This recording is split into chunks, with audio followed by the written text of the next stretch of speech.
के बाद ये कहते हैं अब जब जब भी ये शब्द आए तो सर्वत्र उसका अर्थ ऐसा समझना, ऐसे समझ लीजिए। अब शुद्ध नहीं की चर्चा की, अब आगे जब जब शुद्ध की बात आए तब समझ लेना कि शुद्ध नहीं का तात्पर्य ये है। इसलिए एक बार शुद्ध नहीं का अभिप्राय स्पष्ट कर रहे हैं। 14वीं गाथा और पद्यानुवाद बोलिए एक बार।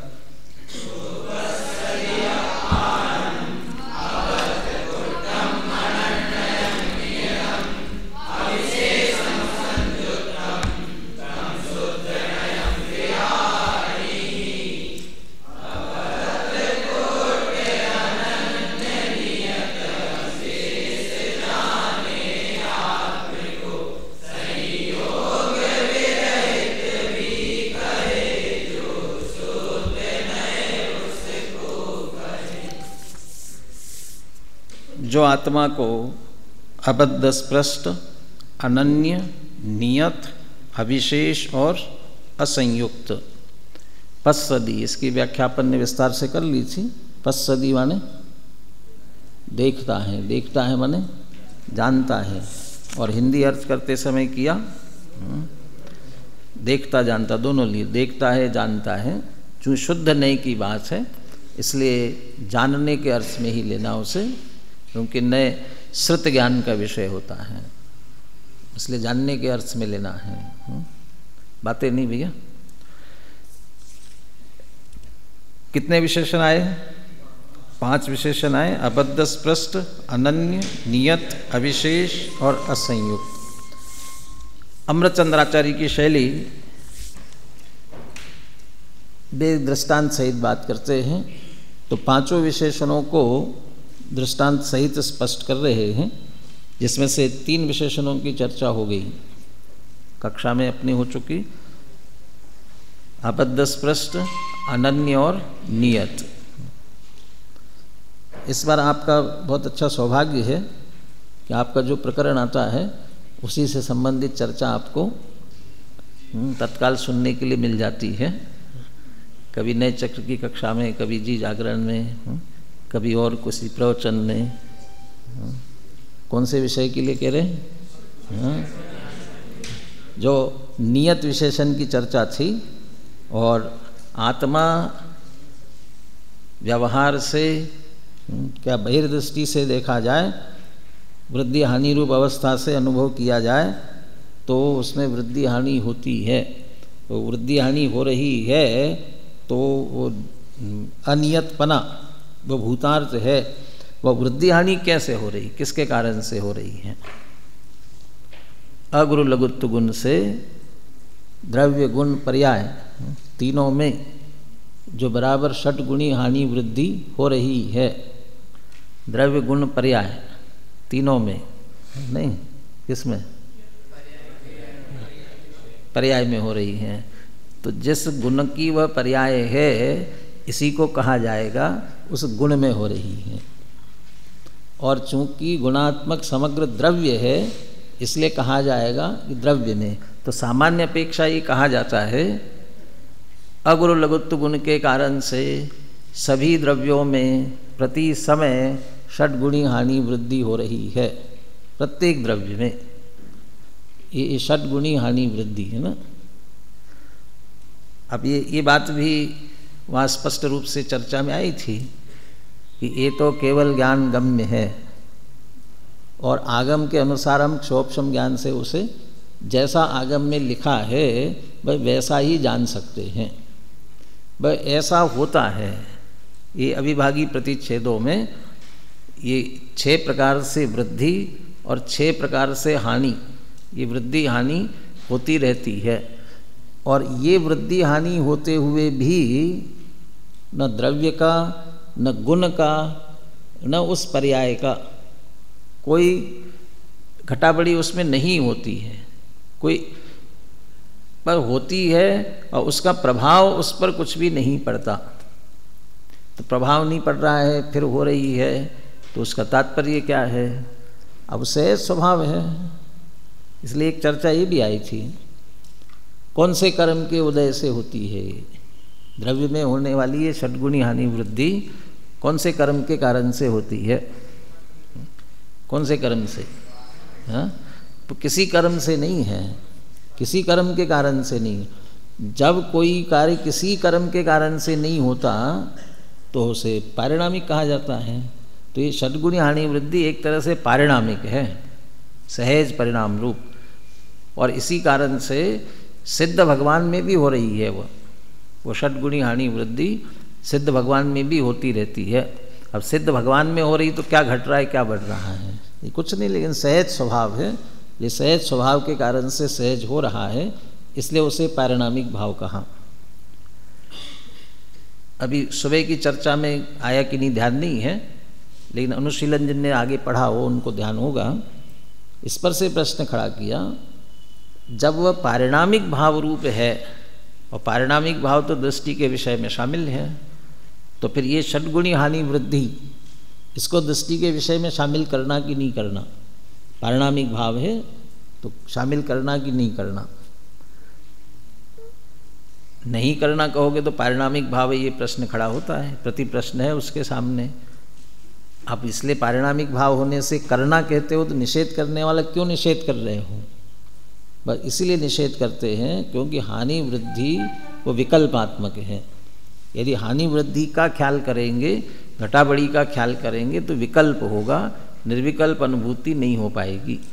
इस कारण से उसे दृष्टि के विषय में शामिल नहीं किया जाता।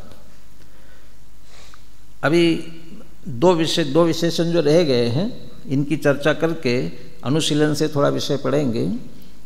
ये जो 5 विशेषण दिए हैं, इन 5 विशेषणों से जो दृष्टि का विषयभूत शुद्धात्मा होता है वह पर से भिन्न, गुण भेद से भिन्न और पर्याय से पार, ये 3 बातें करते हैं ना, पर से, गुण भेद से और पर्याय से भी पार। तो ये 3 की बात ली गई है। और इसमें पर से भिन्नता किससे ली, गुण भेद से भिन्नता किस विशेषण से हुई, और पर्यायों से पार किन विशेषणों से कहा गया, इसकी चर्चा अपन बाद में उसमें से पढ़ेंगे किन विशेषणों से सिद्ध होता है। 2 विशेषण जो बाकी उसकी बात करते हैं, इनके लिए भी यहाँ उदाहरण दिया है 44 पेज पर।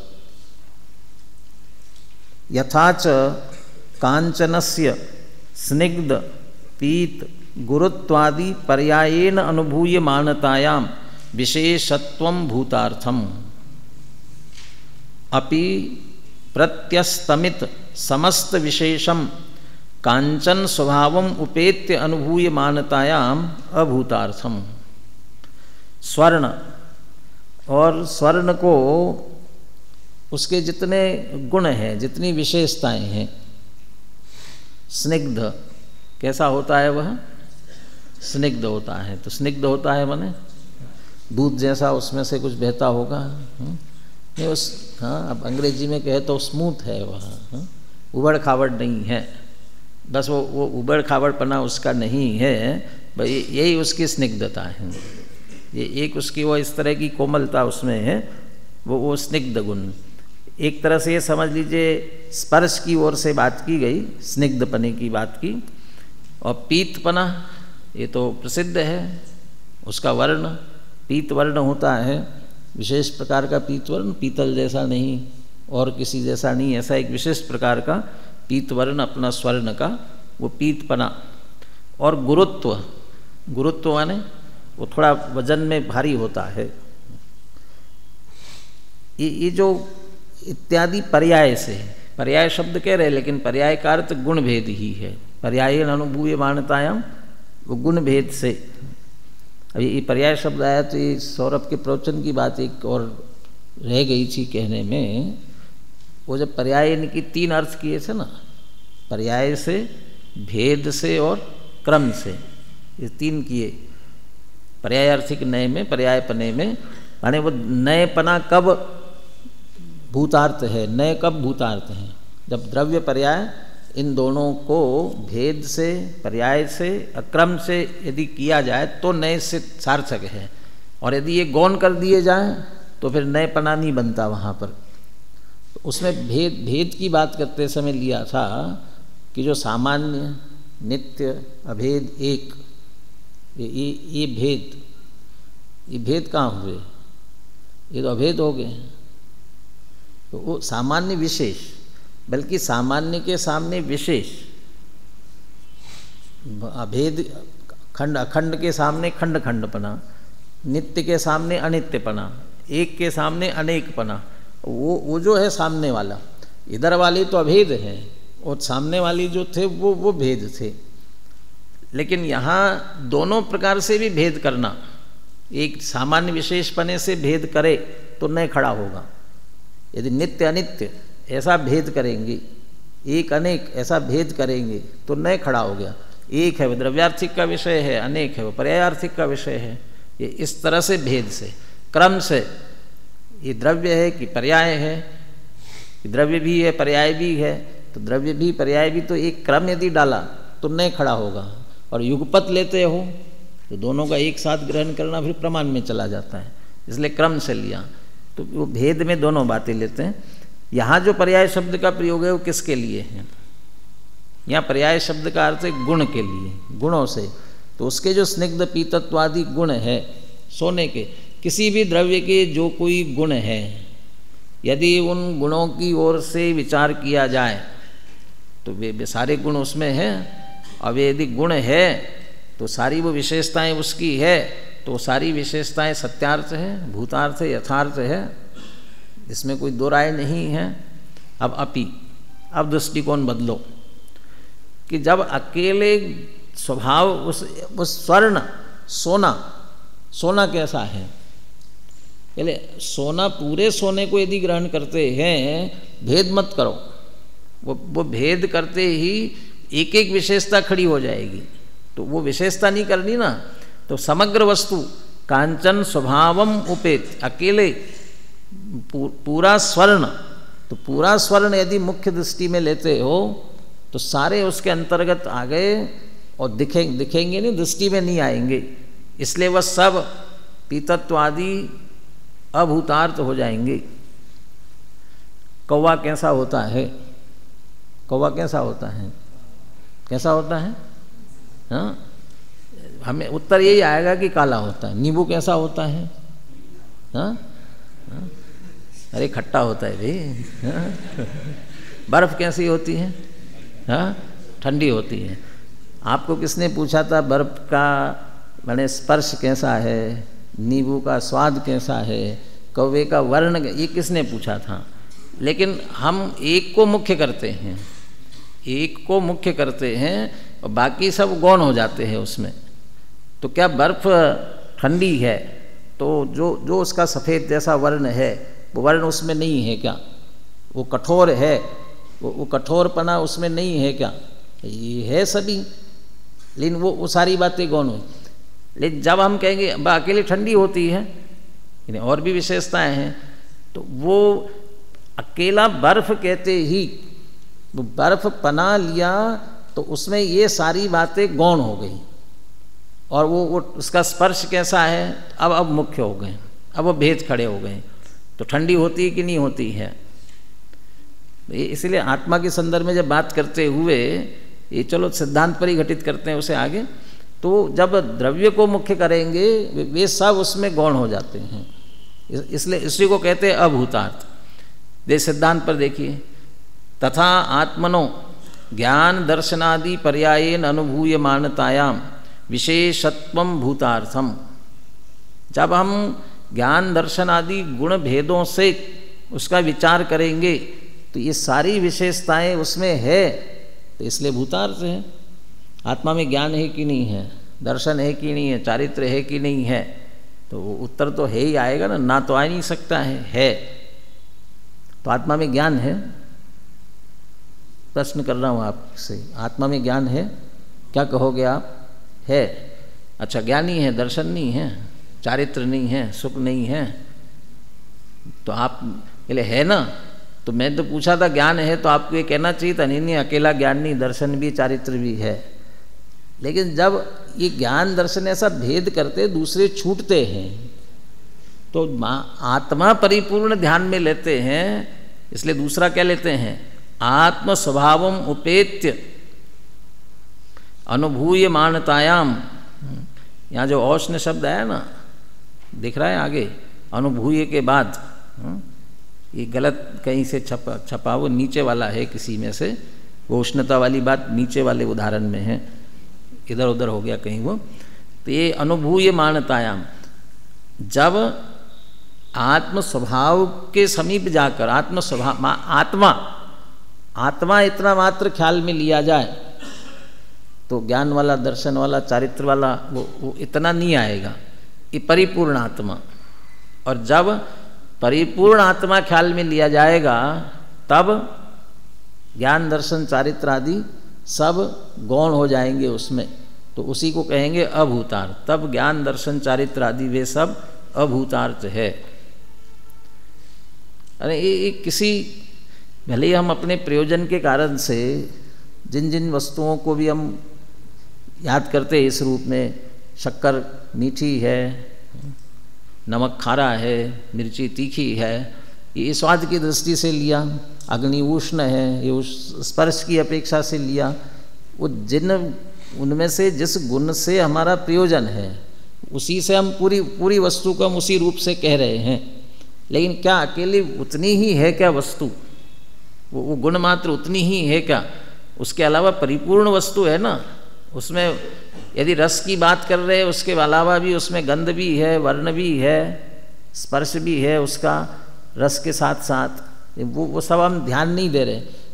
लेकिन जब हम वस्तु लेंगे, कोई भी वस्तु, तो परिपूर्ण आएगी, अकेले रस नहीं मिलेगा।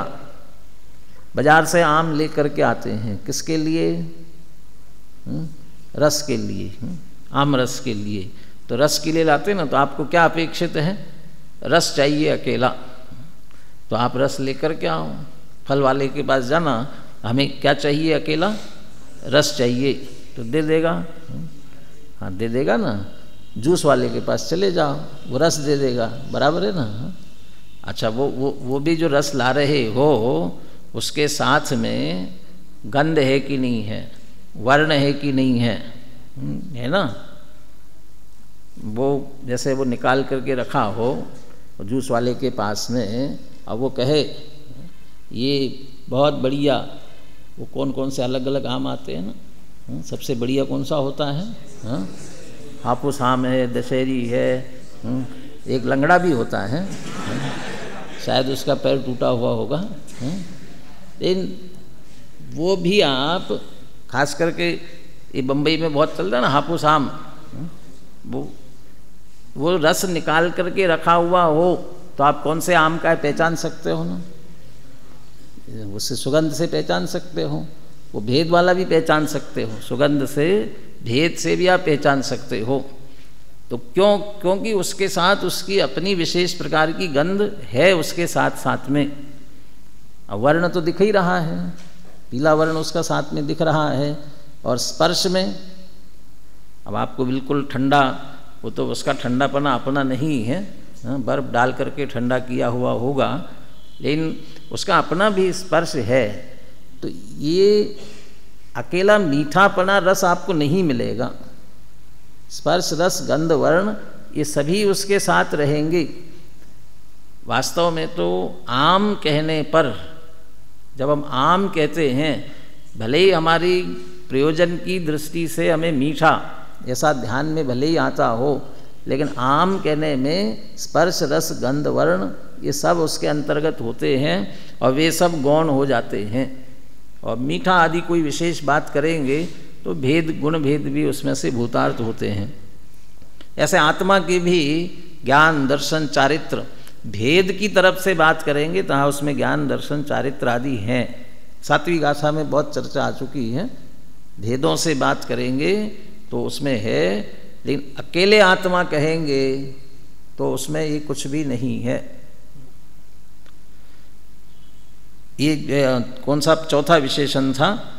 अविशेष।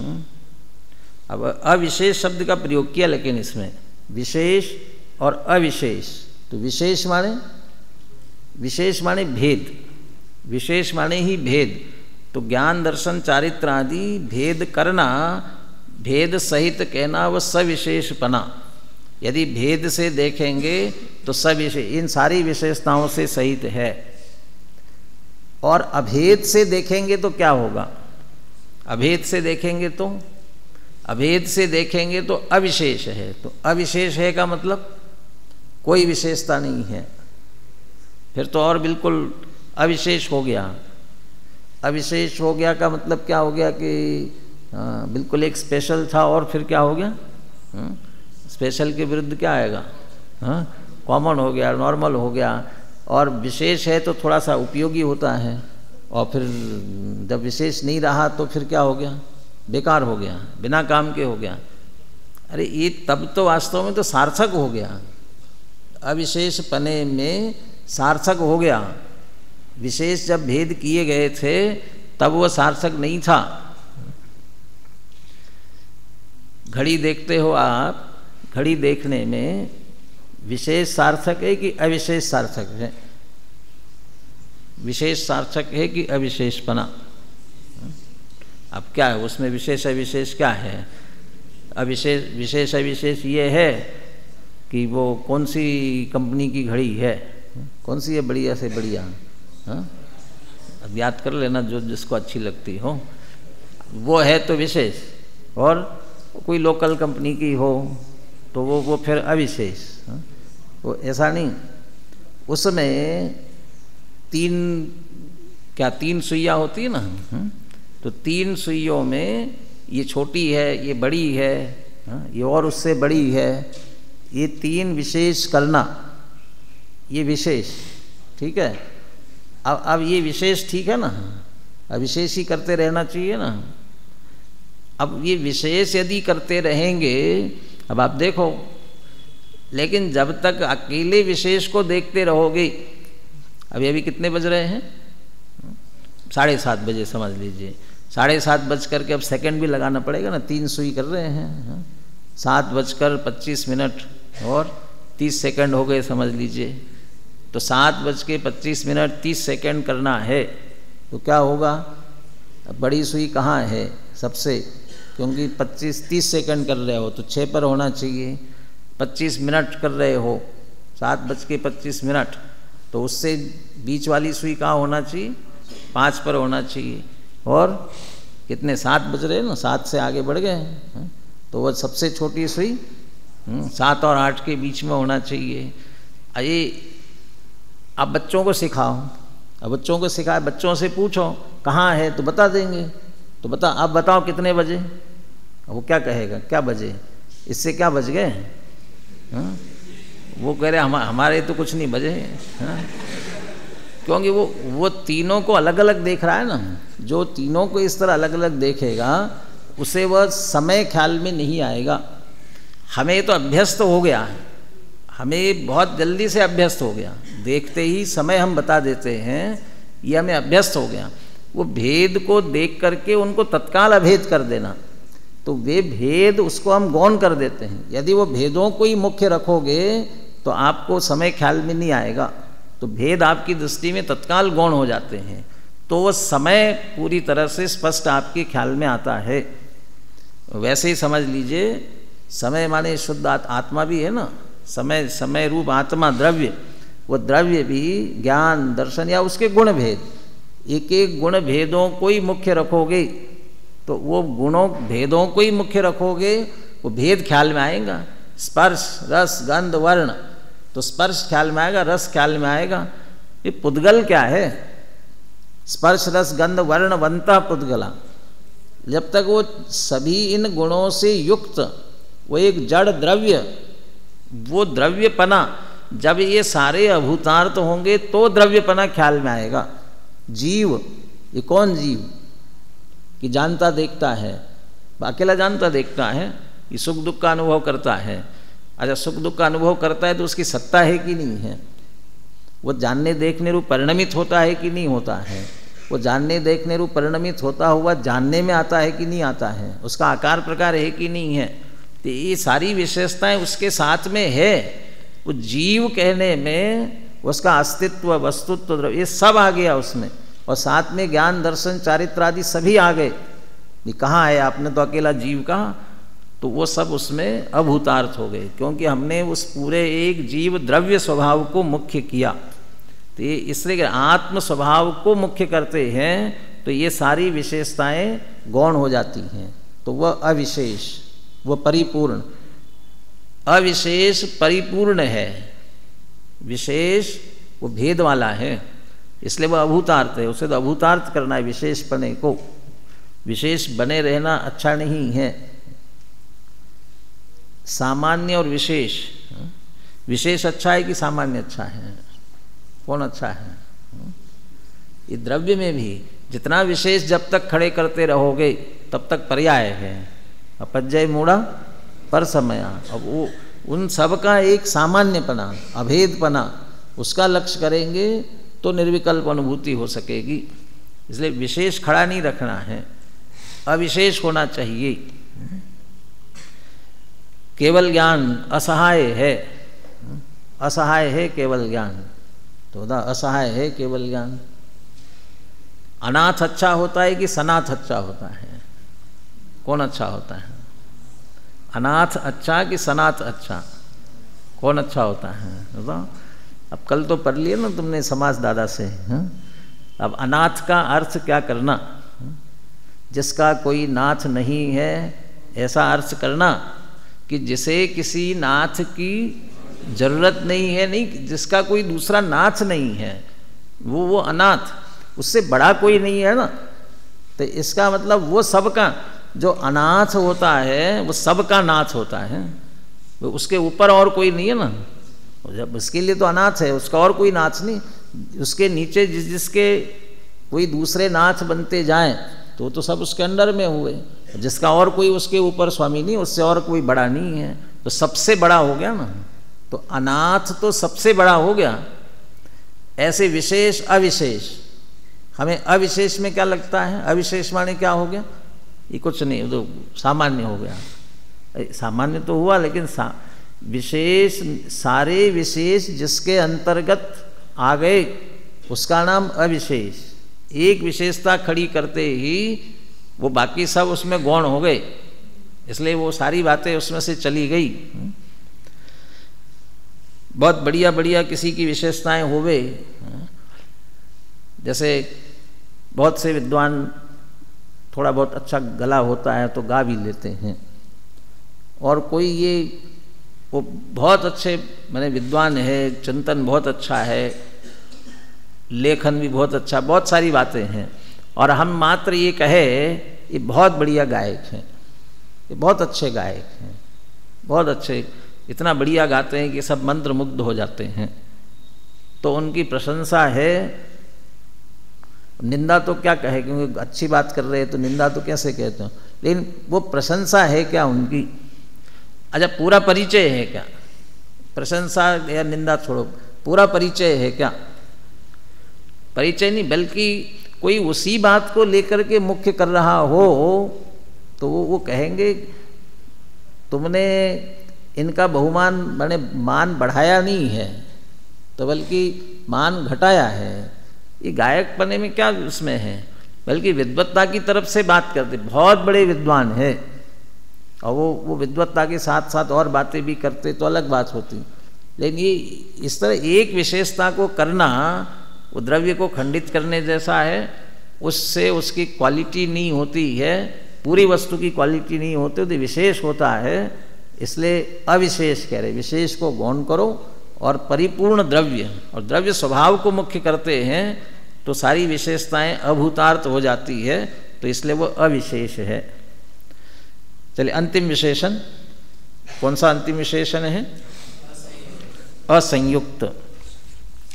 असंयुक्त में वैसे तो हमें ख्याल में आएगा कि इसमें किसी भी पर का संयोग नहीं है, लेकिन असंयुक्त में वो संयोग वाली बात वो नहीं ली इसमें, क्योंकि पर द्रव्य के संयोग वाली जो बात है वो पहले विशेषण में हो गई, अबद्ध स्पष्ट कहने में और पहले विशेषण में उसका निषेध हो गया।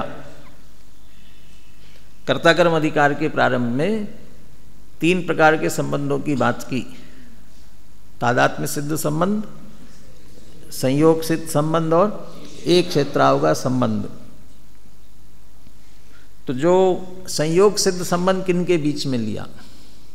संयोग संबंध तादात्म्य संबंध तो लिया आत्मा और ज्ञान में, और संयोग संबंध लिया आत्मा और क्रोध में, राग आदि में, विकारी भाव में, और एक क्षेत्राव का संबंध लिया कर्म इत्यादि में, शरीर में, कर्म में, यानी परद्रव्यों के साथ में। वो उसका निषेध जो परद्रव्य एक क्षेत्राव का संबंध कर्म शरीर इनका निषेध अबद्ध स्पष्ट में हो गया। अब संयोग में क्या कहा था? राग आदि का संयोग, क्रोध का संयोग, आश्रव का संयोग। तो असंयुक्त में इनका संयोग आत्मा में नहीं है, तो किसका निषेध हो गया? ये राग आदि का निषेध हो गया कि राग का संयोग होता है, तो असंयुक्त कहने से राग आदि का निषेध हुआ। अब उसको स्पष्ट करते हैं उदाहरण सहित।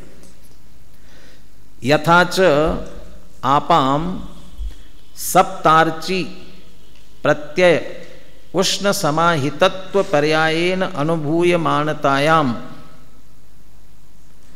संयुक्तत्वं भूतार्थम अपि एकांततः शीतम अपस्वभावम उपेत्य अनुभूयमानतायाम अभूतार्थम।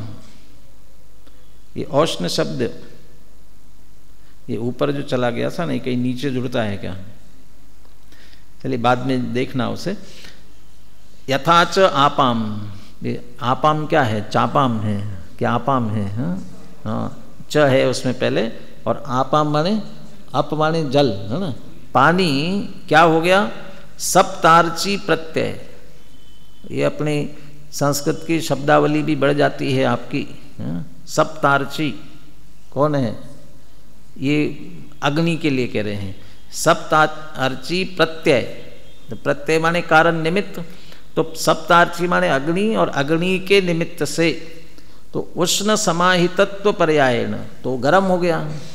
तो पानी अग्नि के निमित्त से जब गर्म हो रहा है, तब वो जो गर्म रूप उसकी अवस्था है, उष्ण समाहितत्व पर्यायण, उसके वो गर्म अवस्था की तरफ से यदि उसका अनुभव किया जाए, वो अनुभव शब्द भी जो है ना, वो बहुत जगह अलग अलग अर्थों में आएगा। यहाँ किस अर्थ में आएगा? वो जानने के अर्थ में। वो गर्म है ऐसा अनुभव करने पर, माने जानने पर। अब फिर सौरभ का प्रवचन याद आ रहा है, उस समय याद नहीं आता है। वो द्रव्यार्थिक पर्यायार्थिक की जो बात हो रही थी ना, वो द्रव्यार्थिक पर्यायार्थिक में द्रव्य पर्यायात्मक वस्तु में द्रव्य रूप से अनुभव करने पर, तो उसमें द्रव्य पने से अनुभव, उसमें अनुभव शब्द था। माने जो द्रव्य का अनुभव करावे वो द्रव्यार्थिक। तो अनुभव करावे का मतलब क्या? ज्ञान करावे। ऐसे द्रव्य पर्यायात्मक वस्तु में से पर्याय का अनुभव करावे माने ज्ञान करावे, वहाँ अनुभव शब्द। ऐसे यहाँ पर पर्यायेन उष्ण समाहितत्व पर्यायेन, वो समय वह गर्म हो रहा है ये देखा जाए, तो उसका वह संयुक्तत्वम भूतार्थम, उस समय पानी गर्म है, पानी में अग्नि का संयोग है, ये बात भूतार्थ है, सत्यार्थ है। तो पानी में अग्नि का संयोग होता है क्या? होता है क्या कभी? वो तो बहुत बड़े पुरुषार्थी की बात करने के लिए कह देते कभी कि अरे वो तो ऐसा है, पानी में आग लगा दे, है ना? ऐसा पुरुषार्थी है तो लगा सकता है क्या? तो पानी में अग्नि का संयोग होता है क्या? कैसे कैसे हो सकता है कि नहीं हो सकता? ठीक है, तो इसका मतलब पानी से तो कोई नहीं जलता, नहीं जलता है ना। और उबलता हुआ पानी कभी पैर पर गिर जाए तो क्या हो जाता है? जल जाएगा, फफोले होंगे। और फफोले आएंगे और कोई पूछेगा काय से जले, तो क्या कहेगा? पानी से जला। तो पानी से कैसे जलते हो भाई? पानी तो जलाता नहीं है, पानी तो अग्नि को बुझाता है, और तुम पानी से कैसे जल गए? नहीं, पानी उबल रहा था। तो पानी उबल रहा था, इसका अर्थ क्या है? वास्तव में उबलते पानी में ये अग्नि का संयोगपना, वो संयुक्त तत्वम, उस समय भूतार्थम, उस समय वह गर्म है, इसका मतलब अग्नि का संयोग उसमें ये भूतार्थ है। ये टोडरमल जी ने भी याद दिलाया है, निश्चयाभासी को याद दिलाया ना, किस रूप में? जो सिद्ध समान शुद्ध आत्मा का अनुभव करते हैं, तो उनसे कहा यदि सिद्ध समान शुद्ध आत्मा का अनुभव, तो अपने आप को सिद्ध समान शुद्ध मान रहे हो, तो ये मनुष्य आदि पर्याय किसकी है? जब पानी गर्म है तो उस समय स्वभाव से कैसा है कि ठंडा है, तो स्वभाव से ठंडा है ऐसा समझ करके गर्म पानी पिएगा तो क्या होगा? जलेगा कि नहीं जलेगा? ये अब स्वभाव से तो ठंडा है ना, लेकिन स्वभाव से ठंडा होने पर भी अभी गर्म है ना, तो वो अभी पर्याय में गर्म है, तो अग्नि का संयोग है, इस बात को स्वीकार करना जरूरी है पर्याय पने से। तो फिर स्वभाव का करे क्या? स्वभाव का ज्ञान करो। तो स्वभाव का ज्ञान करेंगे तो क्या होगा? ज्ञान करोगे तो ये होगा कि अग्नि के संयोग से निकाल के उसे रखोगे तो निश्चित रूप से क्या होने वाला है? वह थोड़ी देर में ठंडा होने वाला है। और यदि तुम उसे अभी गर्म है इसलिए गर्म ही मान करके बैठोगे तो पियोगे नहीं कभी भी। दूध का जला छाछ भी फूंक फूंक करके पीता है, तो क्यों पी रहा है? वो छाछ से जल गया, इससे दूध से जल गया था ना, वो छाछ भी उसको वैसी दिखती है, तो लगता है अभी इसको पिएंगे तो क्या होंगे? वोट जल जाएंगे। तो छाछ को क्यों फूंक रहे हो? छाछ तो ठंडी होती है, अरे दूध से जल गया था ना। अब ऐसा ही कोई समझे पानी तो ठंडा होता है, ऐसा समझ करके पी ले तो जलेगा। अब ये समझे ये तो वोट जल रहे हैं, इसलिए मैं तो पानी नहीं पीऊँगा कभी भी। क्यों? क्योंकि ये जलाते हैं। ऐसा समझ करके पानी पिएगा ही नहीं तो प्यासा रह जाएगा। तो क्या करना? केले गरम भले ही हुआ हो, लेकिन उसे अग्नि के संयोग से दूर करोगे तो स्वभाव से ठंडा है तो ठंडा हो जाएगा, तो अपनी वो प्यास वो बुझा सकता है। यहाँ दो दृष्टि से क्या देखना है? जब अग्नि के संयोग से पानी गर्म हो रहा हो उस समय गर्म पानी को गर्म पानी की ओर से देखा जाए, गर्म अवस्था से देखा जाए तो अग्नि का संयोग है, उसमें ये बात सत्यार्थ है, यथार्थ है।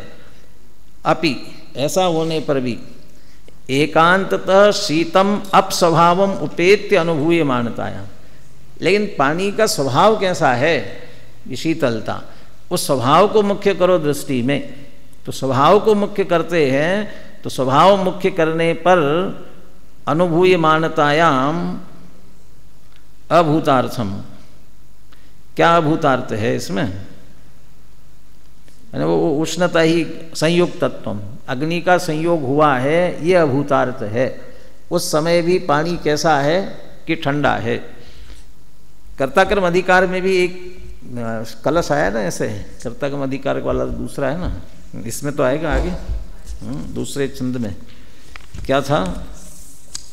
ज्ञान के कारण से भेद जानने में आता है ना। हाँ, ज्ञानादेव ज्वलन पयसो रौष्ण शैत्य व्यवस्था। इसका हिंदी में अच्छी तरह से ख्याल में जाएगा। कौन से नंबर का है? 58 से 60 के बीच में ना। ज्ञान अज्ञान संबंधी कलश जो है, हाँ, ये 183 पेज पर 60 नंबर का कलश है। 60 नंबर का, ले इसका पद्यानुवाद 61 नंबर पेज पर है।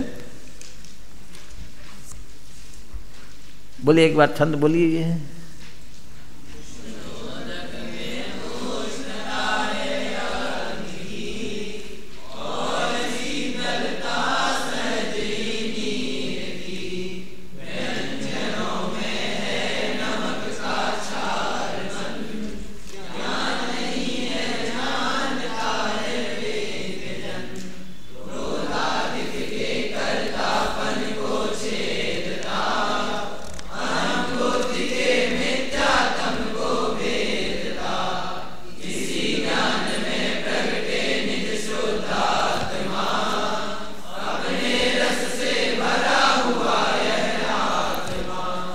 उष्णोदक में उष्णता है अग्नि की और शीतलता सहज ही नीर की। उष्णोदक में जब पानी गर्म हो रहा है उस समय उसमें वो जो गर्मपना है वो किसका है? पानी का कि अग्नि का? उष्णोदक में है उष्णता अग्नि की। यदि अग्नि की उष्णता है तो पानी कैसा है उस समय? तो सहज शीतलता नीर की। ऐसे ही जब आत्मा, चलो यहाँ सिद्धांत पहले पढ़ लेते, फिर वो सिद्धांत को सिद्धांत के साथ जोड़ते हैं अपन। एकांततः शीतम अपस्वाम उपेत अनुभूय मानतायाम अभूतार्थम तथा आत्मनः कर्म प्रत्यय मोह समाहितत्व पर्यायेन अनुभूय मानतायाम संयुक्तत्वम भूतार्थम। इसी तरह आत्मा को कर्म निमित्त से होने वाला जो मोह, अब मोह कह दिया तो सब आ गए, मोह राग द्वेष सभी आ गए। इन समाहितत्व, तो कर्म के निमित्त से होने वाले मोहादि से सहितपना, जो मोही रागी द्वेषी हो रहा है, उस अवस्था से अनुभव करते हैं। तो मोह राग द्वेष का संयोग, संयोगीपना, संयुक्तपना, ये भूतार्थ है।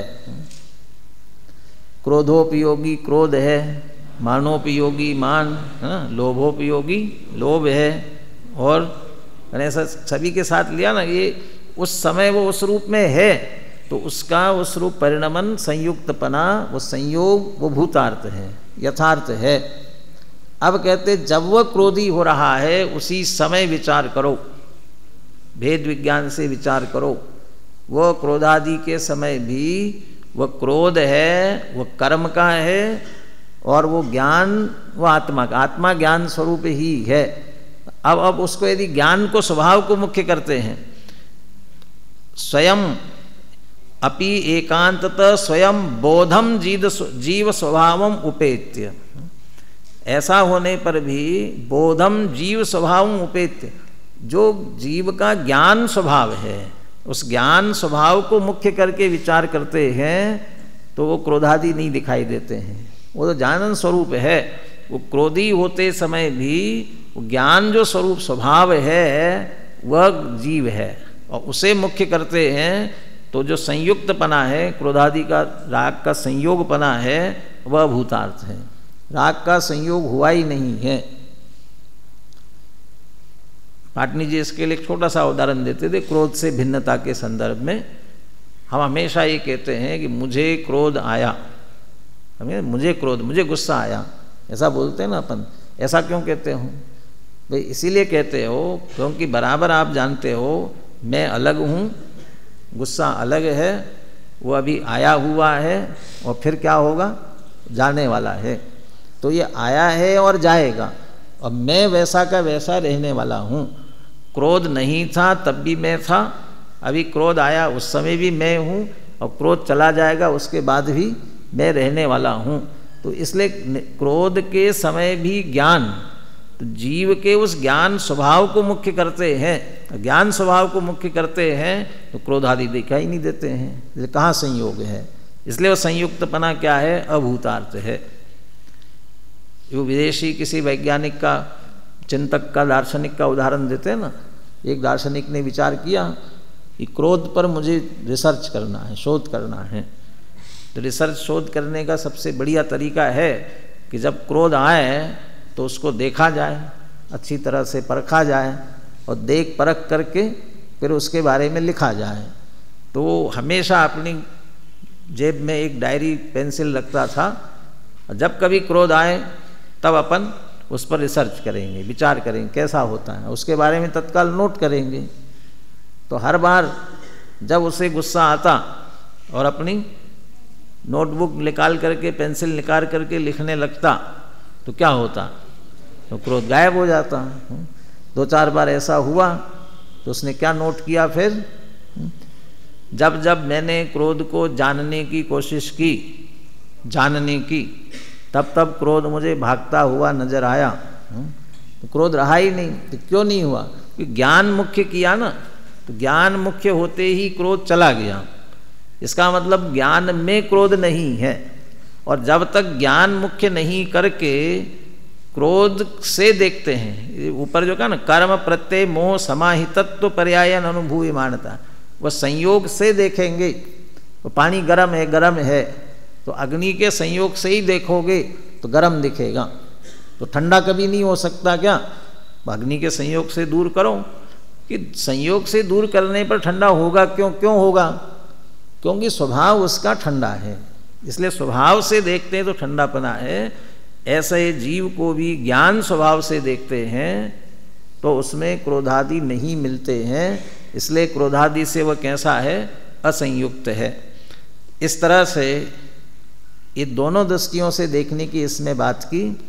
बहिर्दृष्टि से देखेंगे तो कर्मों से बंधा हुआ, ज्ञान दर्शनादि भेद रूप, इसमें वृद्धि हानि हो रही है, जिसमें नर नारकादि पर्याय भिन्न भिन्न हो रही है, और जिसमें रागादि का संयोग है, ऐसा आत्मा दिखाई देगा। ऐसा होने पर भी अंतर्दृष्टि से देखा जाए, स्वभाव से देखा जाए, ये सब स्वभाव नहीं है, ये सब विभाव है। बद्ध स्पृष्टता ना, अनेकपना, अनन्यपना, अन्यन्यपना, विरुद्ध लेना उससे उल्टा, अनियतपना, वृद्धि हानि, रागादि का संयोग, ये सब विभाव है। और मूल द्रव्य स्वभाव से अंतर्दृष्टि से देखा जाए तो ये नहीं दिखाई देंगे। तो क्या दिखाई देगा? एक आत्म स्वभाव दिखाई देगा। तो कैसा दिखाई देगा? चूंकि वो बहिर्दृष्टि से देखने पर बद्ध स्पृष्टता आदि दिखाई दे रही थी, लेकिन अंतर्दृष्टि से देखा तो इन सब का निषेध हो गया, ये नहीं दिखाई देंगे। इसलिए उनके निषेध वाले अबद्ध स्पृष्ट आदि विशेषण दिए। दो पैराग्राफ इसमें लिखे, ऐसे पढ़ते हैं। कल आपको स्वयं देख करके आना है। पर गुणभेद और पर्यायों से पार, पर्यायों के भेदों का निषेध किस विशेषण के माध्यम से हुआ है, ये आप पढ़ करके आना। कल आपसे पूछ करके अगला कलश बहुत बढ़िया है, उसकी चर्चा करेंगे।